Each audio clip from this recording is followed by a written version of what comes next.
Hello everyone, this is Poonam Kuwar, Assistant Professor, Government First Grade College, Bagipalli.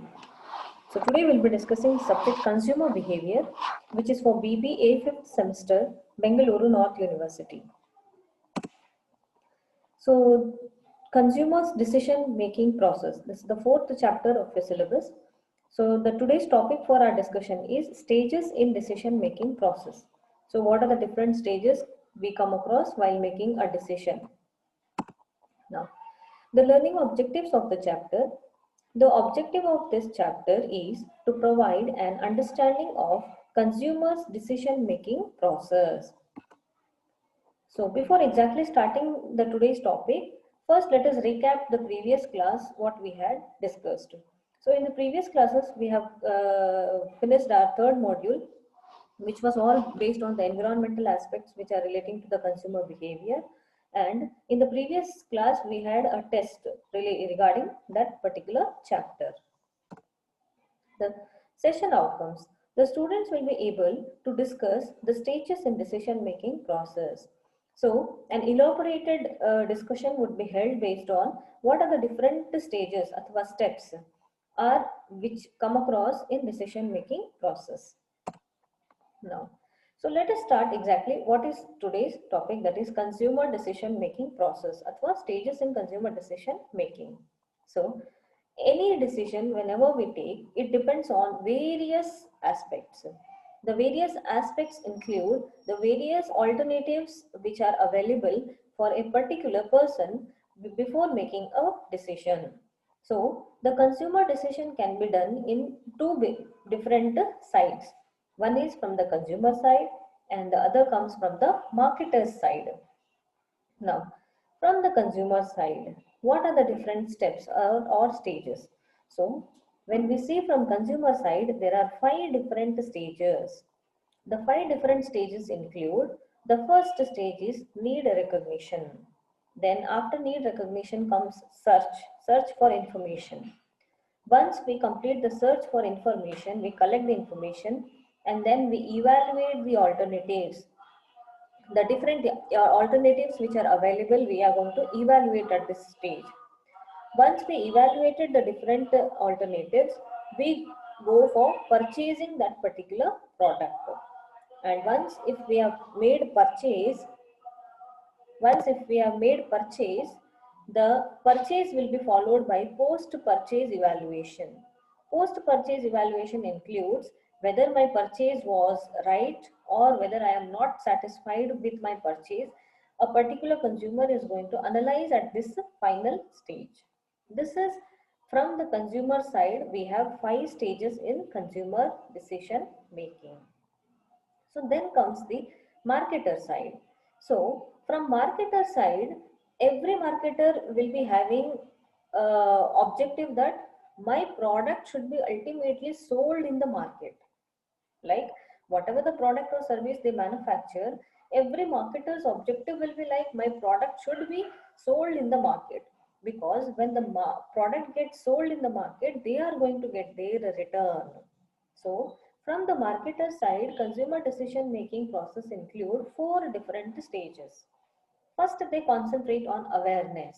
So this awareness includes, like, at this stage, the marketer would be concentrating on making the people aware about the product, about their product, like which are the products offered for the consumers in the market. In that, the marketer will be creating his brand awareness or his product or service awareness in the general public. Once the awareness is been created, this will be followed by interest. So the marketer will concentrate on creating interest among the general public, creating interest towards their product. So once the interest would be created, this will be followed by desire. So here the people will be willing to buy that particular product or service, because once the interest is created, people will start making willingness to go for that product. And then once the desire is created, this will be followed by the final action. So the action here, it means actually the consumer is going to buy that product. Actually, the consumer will be purchasing that product and self he may consume it or he may use it for some other purpose. So these are the four different stages from the marketer side in consumer decision making. Okay, next. So let us see now in detail. What is this consumer decision making process? As we have seen, there are five different stages in consumer decision making. First is need recognition. Like first we have to recognize the need, what is actually needed in the market for the consumer. Once this need has been identified, then this will be followed, we will be searching various information like how this need can be satisfied, if what I should do it so that this need would be satisfied, what policies, what plans, what I need to do it, what kind of research I need to conduct to satisfy that particular need. So various information would be collected from different sources. Now, once this various information from varied sources has been collected, this will be followed by evaluating the alternatives. So, what are the different alternatives now I have to particularly satisfy that need? Then these alternatives would be evaluated. And once these different alternatives are evaluated, we are going to select one particular alternative that will consider as purchase decision. And then comes the post purchase evaluation. Okay, now let us understand this by taking a simple example. If I want to buy some new product or some any product, like if I want to buy a TV, then first thing is we will I mean identify why I want to buy TV, what is the necessary to buy a TV, what are my requirements. Okay, then we will be searching information from where I can buy TV. Okay, from where I can buy TV, what kind of brands, what kind of product, what kind of features, different features available in the TV, we are going to collect it. And then we will evaluate all the alternatives, like different companies are offering TVs. So if every company's marketing strategy or pricing strategies, all these we are going to evaluate. Okay, so then finally among all the alternatives or all the TV brands available in front of me, we are going to select one particular brand which will convince us to buy. Okay, then we will take the purchase decision and that particular TV we will purchase it. And then we use the TV at our place. And while we are using the TV, we decide what kind of satisfaction I'm getting, whether whatever my requirements, whether these requirements are been met by this particular product or no. Post purchase evaluation would be done. Then now, so exactly in detail, let us see now one by one step. Need recognition, as it says, need of consumer. So like every marketer, first he should identify what is need of consumer.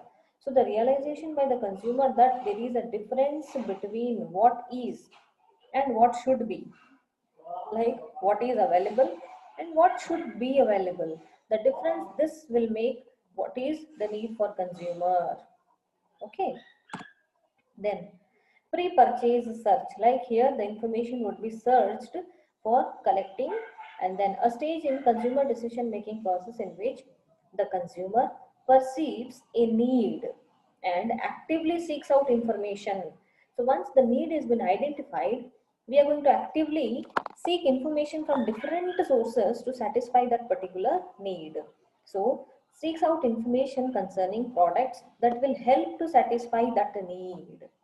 Okay, so here next comes the alternative evaluation. So what is this alternative evaluation?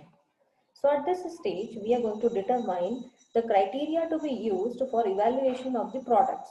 So here we assess the relative importance of the each criteria, evaluate each alternative based on the identified criteria. Okay, so the alternative evaluation can be done in different uh, product, different process based. Here we will be deciding the consumer attitudes, consumer beliefs, the brand positioning and image, and then consumer involvement. All these would be kept in mind, and then the various alternatives would be evaluated. Okay, so once the various alternatives are evaluated in the detail, because while evaluating the alternatives also we will keep in mind what is my need, why I am evaluating these alternatives. So based on my need, I will be evaluating the alternatives and which alternative would be satisfying my need exactly or to the maximum. Then comes the next stage, purchase. Okay, so here the purchase can be of two types. First, what is this purchase? Two types means here we have one is a trial purchase and then comes the repeat purchase. Okay, so based on this trial purchase and repeat purchase, we are going to frame the long-term commitment purchases. Like trial purchase would be done for a new product which we are trying for the first time. Okay, so any product if we are trying for the first time, any product, or it might be any brand. Okay, if we are trying or using that particular brand for the first time, so we are going to frame the opinion of ourselves on that brand, because as the name itself says, trial purchase, we are going to try. Okay, if we are satisfied with that try, we may buy it again. Then we comes there we will be called as repeat purchaser. But if we are not purchasing it again, then this will be only a trial purchase. So two types of purchases, trial purchase and repeat purchase. This will constitute the long-term commitment purchases. Okay.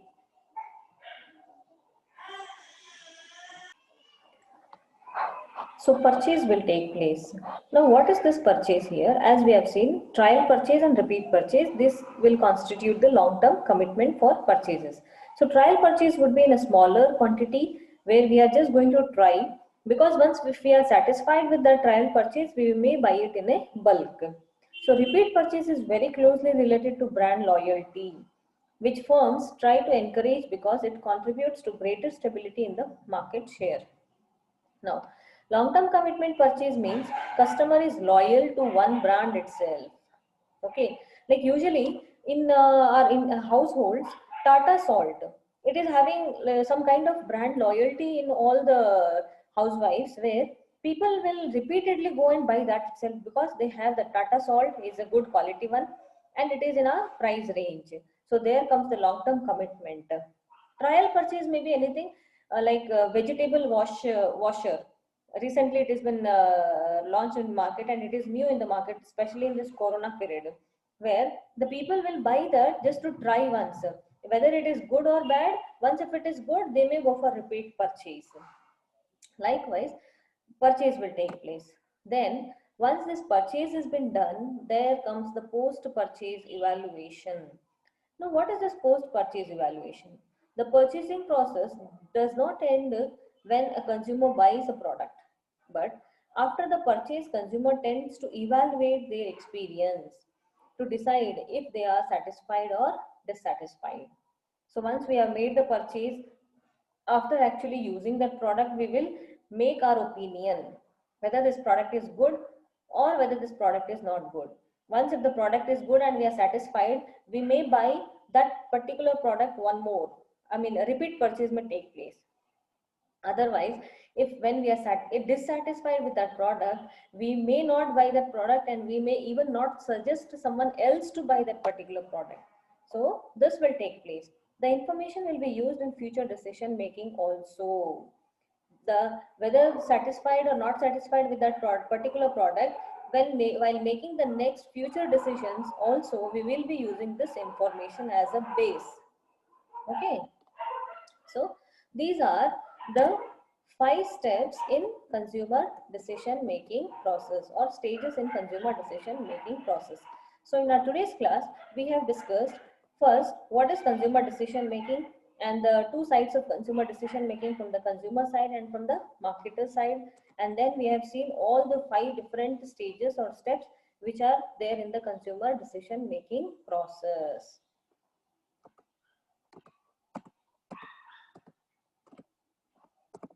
Thank you one and all.